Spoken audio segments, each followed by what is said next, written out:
Hai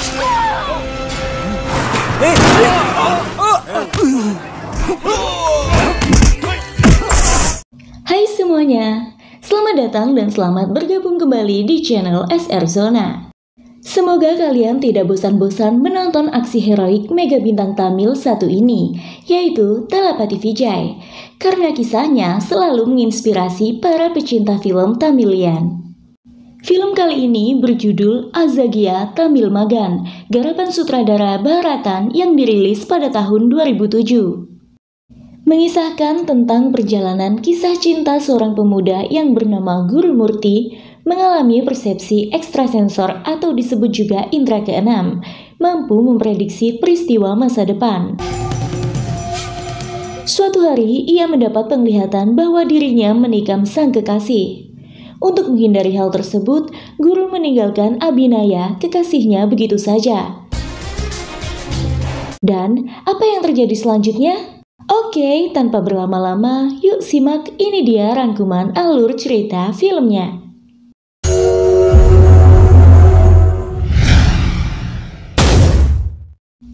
Film diawali dengan seorang pemuda yang hendak mengikuti kompetisi sprint, yaitu lari cepat dalam jarak pendek.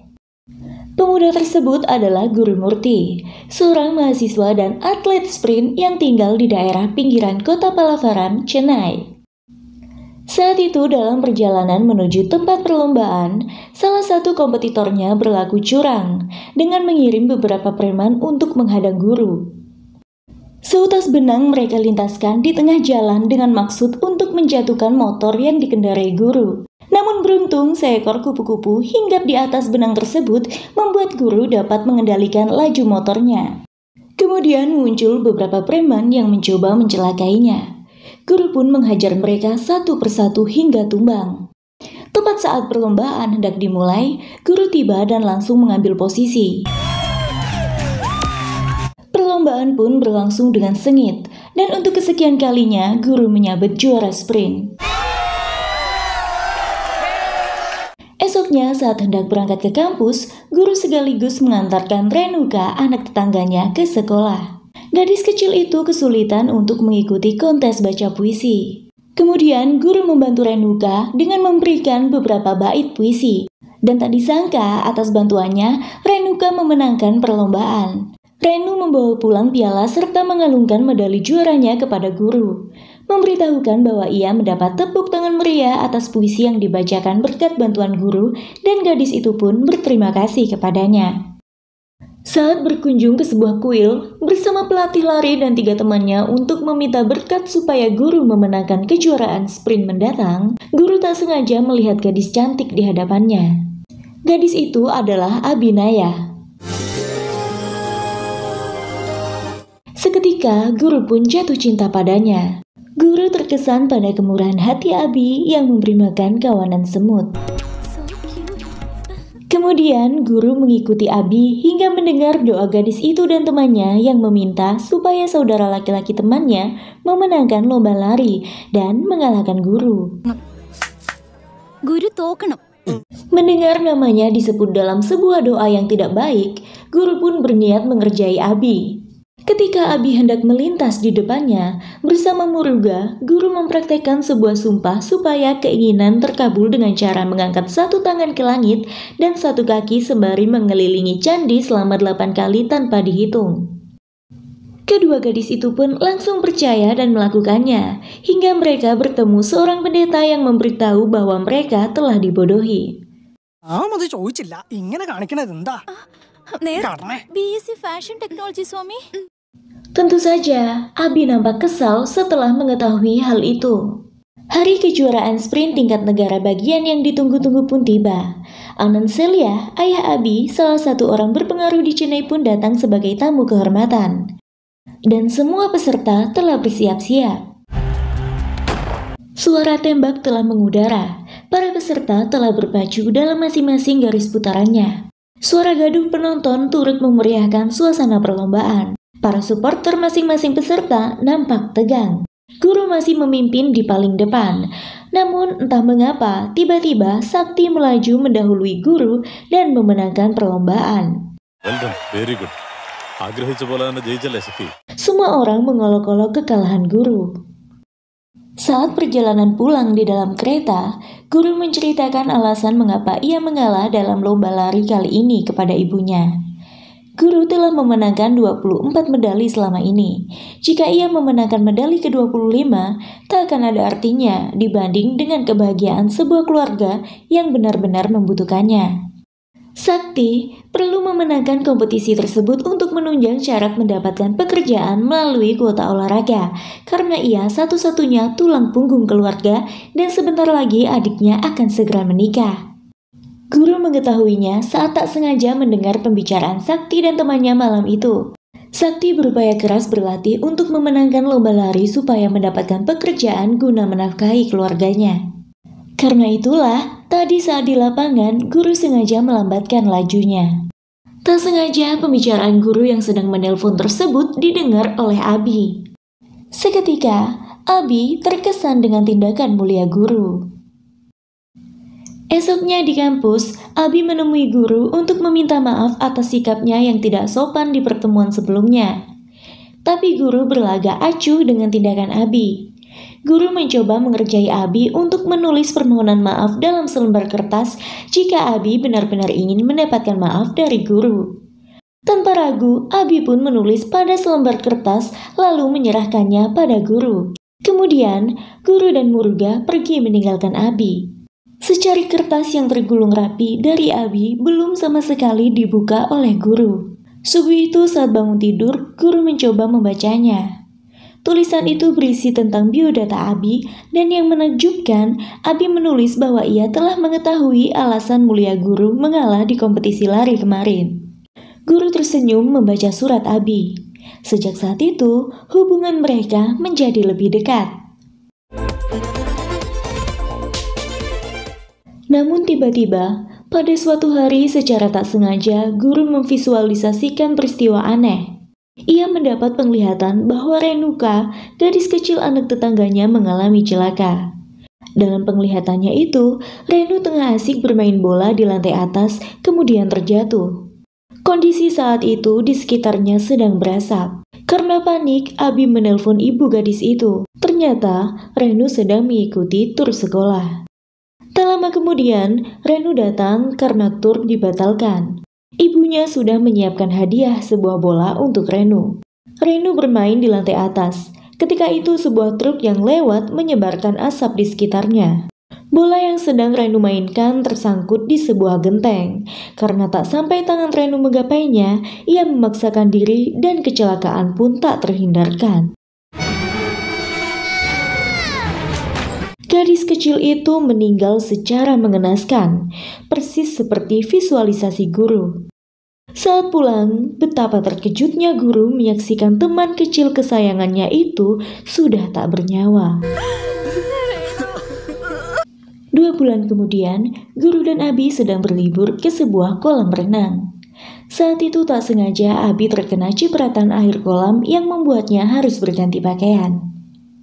Kebetulan kolam renang itu bagian dari fasilitas sebuah penginapan. Saat Abi menanyakan ruang ganti, resepsionis memberinya kunci sebuah kamar.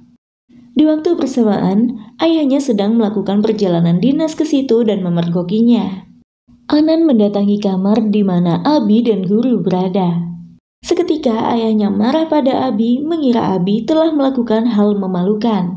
Melihat kekasihnya disalahkan, guru membela Abi dengan menjelaskan kejadian sebenarnya. Dan guru meminta Anan untuk memohon maaf kepada Abi.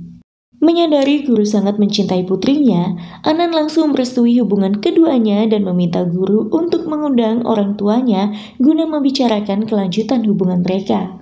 Abi nampak begitu senang mendengar hal itu.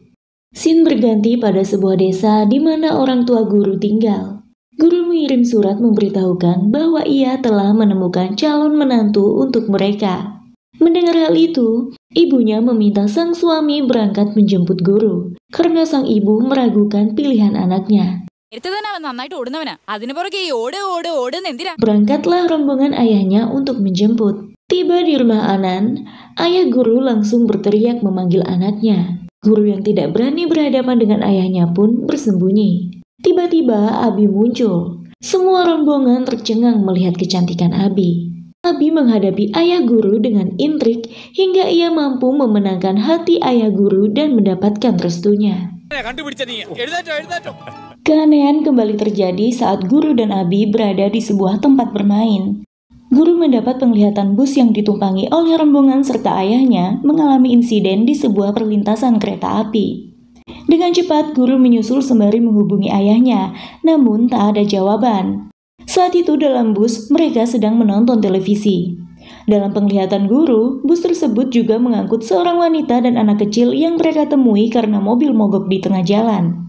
Saat melintasi rel kereta api, tiba-tiba sang sopir mengalami serangan jantung dan pingsan. Bis pun berhenti melintang di perlintasan. Ketika itu, sebuah kereta hendak melintas. Beruntung guru datang tepat waktu menyelamatkan mereka semua.